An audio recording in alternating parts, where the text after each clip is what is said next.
3월 5일 금요일. 오늘의 말씀은 시편 55편 1절로 23절입니다. 이 시는 하나님께 예배하는 시인의 근심과 고통을 생생하게 묘사한 기도입니다. 시인은 자신이 당하는 핍박과 위험, 그리고 절친한 사이를 유지했던 친구의 배신뿐 아니라 강포와 분쟁, 기열한 죄악이 판치는 도시에서 도망치고 싶은 마음을 오롯이 표현합니다. 고통에서 터져나오는 복수심과 안갚음에 지배당한 이 시인의 격렬함이 충격을 주기도 하지만 시인의 이 언어는 인간의 고뇌를 아주 깊이 새기게 하죠. 이 시는 다윗의 맞쓰기인데요. 해석자들 중에서 이 표제를 근거로 하여서 다윗의 오랜 친구 아히도벨이 배신을 한 이야기, 혹은 배신당한 예레미야의 탄식, 요것들을 연결시키고는 합니다. 그래서 이 시편은 누구든지 동료 유대인에게 배신당한 것을 탄식하는 애통이 중심 주제로 받아들여졌고요. 이방 도시에 거주하는 익명의 이스라엘 백성이 포로기의 공포에 휩싸여 쓴 것으로 추정하기도 합니다. 이것 자체만으로 역사적 정황을 우리가 정확하게 알아낼 순 없지만 어쨌든 여호와를 믿는 한 사람이 친구의 배신으로 공경에 처하게 돼서 하나님께 드린 기도만은 확실합니다. 이 시는 좀 길기 때문에 제가 단락 구분을 먼저 말씀드릴게요. 1절부터 5절까지는 폭력의 공포와 탄식하는 기도가 중심 주제고요. 6절부터 11절은 광포한 분쟁의 도시로부터의 도피입니다. 12절부터 14절은 절친한 친구의 배신과 애통, 15절부터 21절은 원수를 향한 저주와 시인의 구원입니다. 22절부터 23절은 악인과 의인의 엇갈린 운명이죠. 먼저 1절부터 5절까지를 살펴보면 절박한 시인의 이 마음이 호소가 담겨 있습니다. 하나님, 내 기도에 귀를 기울이소서, 숨지 마소서, 나를 향해 집중하소서, 내게 응답하소서. 어떻게 보면 생각이 정리되지 않아서 막 그냥 짓거리는 것처럼 토해내며 또 방황하고 갈피를 잡지 못하는 이런 마음이 담겨져 있습니다. 원수의 목소리와 압제 때문에 막 어쩔 줄을 몰라 하는 거죠. 원수와 악인이 죄악을 내게 더한다 라고 했을 때 죄악은 히브리어로 아벤이라고 하는데요. 괴로움, 슬픔을 이야기하기도 합니다. 시인은 마음 깊은 곳에서 통증을 느낍니다.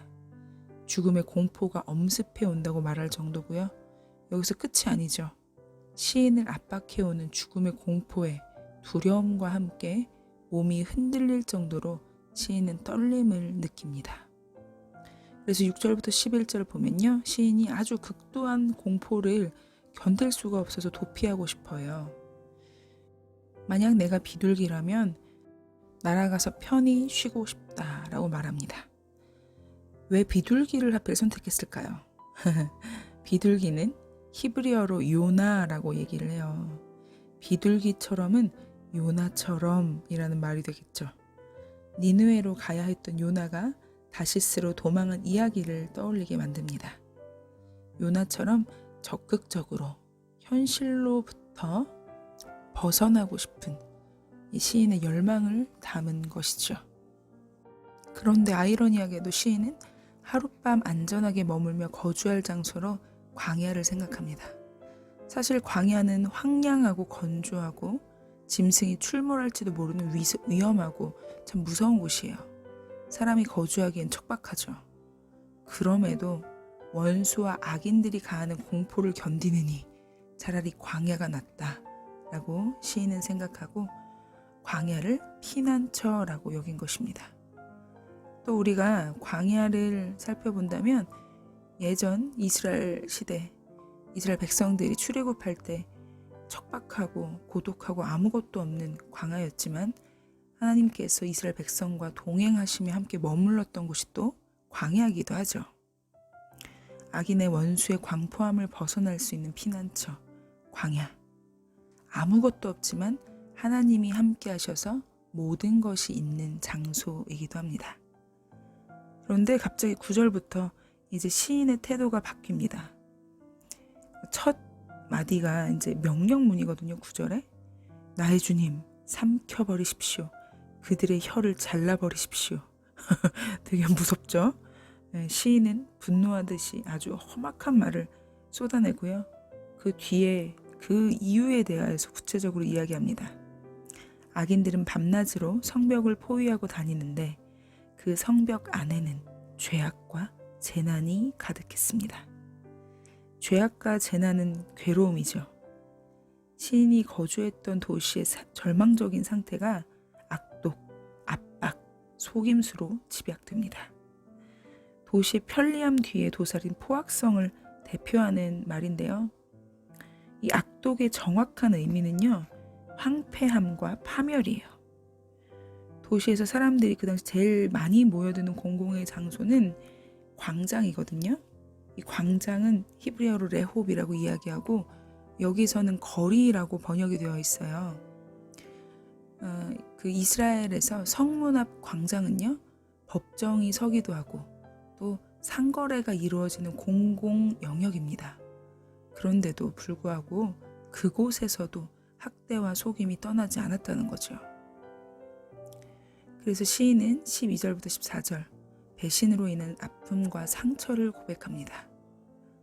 원수와 나를 증오하는 자, 바로 이것은 너, 나의 동료, 나를 아는 친구, 신뢰했던 친구라고 말합니다. 시인은 자기를 배신한 친구와의 우정을 추억하죠.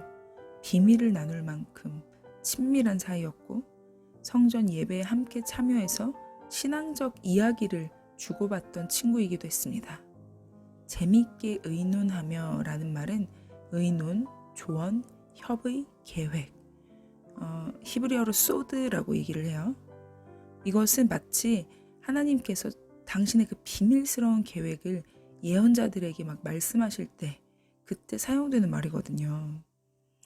그러니까 아주 깊은 속마음까지 털어놓고 친밀한 우정을 나누며 함께 기뻐했던 그 사람이 이제 원수가 되었다는 것입니다. 그리고 더 나아가서 15절부터 21절까지는 시인이 갑자기 원수들을 향해서 저주를 퍼붓습니다.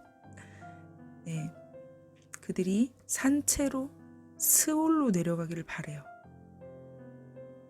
시인은 자기를 향해 달려드는 그 전쟁과 또 싸움터에서 악독이 가득한 그들이 파멸할 것을 원하고 있습니다. 그러면서 확신에 차서 이야기를 해요. 나는 부르짖을 것이다. 누구에게? 하나님에게. 그러면 하나님께서 나를 구원할 것이다. 이제 시인은 하나님이 평화롭게 내 생명을 구원하셨음을 고백합니다. 원수들이 변함없이 자신을 고발하고 또 자신을 배신하며 어렵게 하더라도 하나님을 의지하며 하나님이 응답하실 것을 신뢰하는 시인의 마음이 담겨 있어요. 그리고 그럼에도 불구하고 22절, 23절, 22절에 시인은 이렇게 고백합니다. 너의 짐을 여호와께 맡기라. 이것은 배신한 친구에게 이야기하는 게 아니라 나 자신을 너로 부르며 격려하고 있는 것이죠.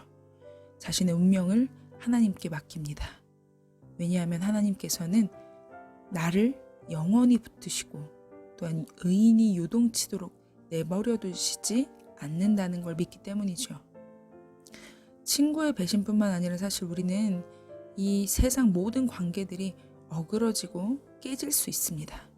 그러나 변치 않으시는 분, 여호와 하나님 한 분, 그분께 우리가 믿음의 고백을 할 수 있겠죠. 마지막으로 이제 시인은 간결하지만 아주 강력한 말 한마디를 합니다. 나는 당신을 의지하겠습니다.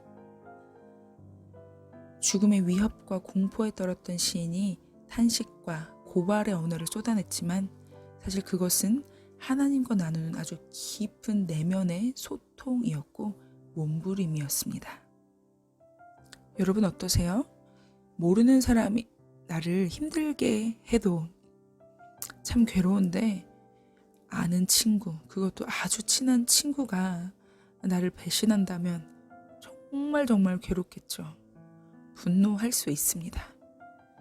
그러나 오늘 이 시인이 그래도 흔들리지 않았던 까닭, 바로 하나님께서 직접 심판하시고 변치 않는 하나님을 의지하기 때문에 이 중심이 흔들리지 않은 것이죠.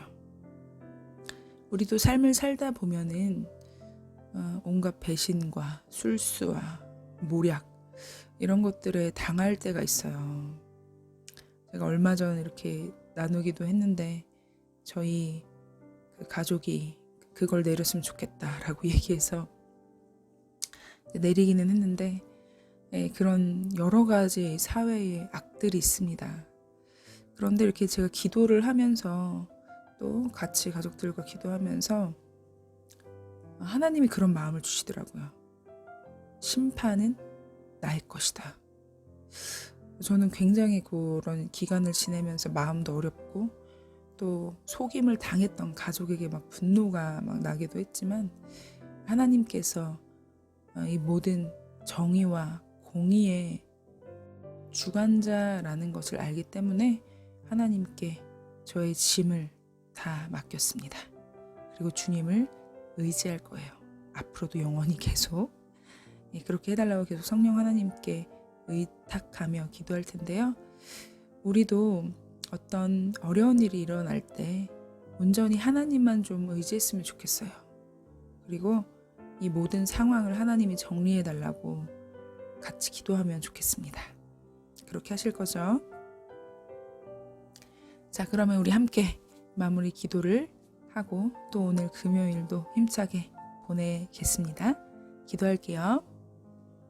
하나님, 우리는 세상을 살아가는 동안 참 많은 어려운 일도 경험하고 또 정말 믿었던 친구에게 배신을 당하기도 하고 많은 상처와 괴로움 가운데 살아가기도 합니다. 그런데 주님, 그럼에도 불구하고 변치 않으시는 우리 하나님을 우리가 의지하길 원합니다. 정말 이런 괴로움들을 하나님 앞에 다 토로했을 때 우리를 끝까지 붙드시고 흔들리지 않게 하시는 주님을 더욱 신뢰하게 하여 주십시오. 또한 이 모든 것의 심판은 주님의 주권 아래 있습니다. 우리의 짐을 주님께 맡기게 도와주시고 우리의 마음 가운데 진정한 평강을 허락하여 주십시오. 오늘도 여러 사람들과 함께 살아가고 연락하고 부딪히고 여러 관계를 가질 때에 하나님 함께하여 주셔서 우리 안에 화평함을 허락하여 주시고 주님으로 말미암아 연합되는 귀한 역사가 일어나게 도와주시옵소서. 오늘도 함께 하실 것을 기대하며 예수님의 이름으로 기도드립니다. 아멘. 여러분, 오늘 금요일이에요. 와, 진짜 왜 이렇게 오늘 시간이 빨라요. 너무 빨라. 이 흘러가는 시간 속에서 정말 아깝기도 하고 너무 휙휙 지나가는 이런 시간, 하나님 앞에 또 온전히 드리는 오늘 하루가 되었으면 좋겠고요. 오늘도 주님 안에서 평안하시길 축복하며 기도합니다. 그럼 오늘도 평안하세요. 샬롬.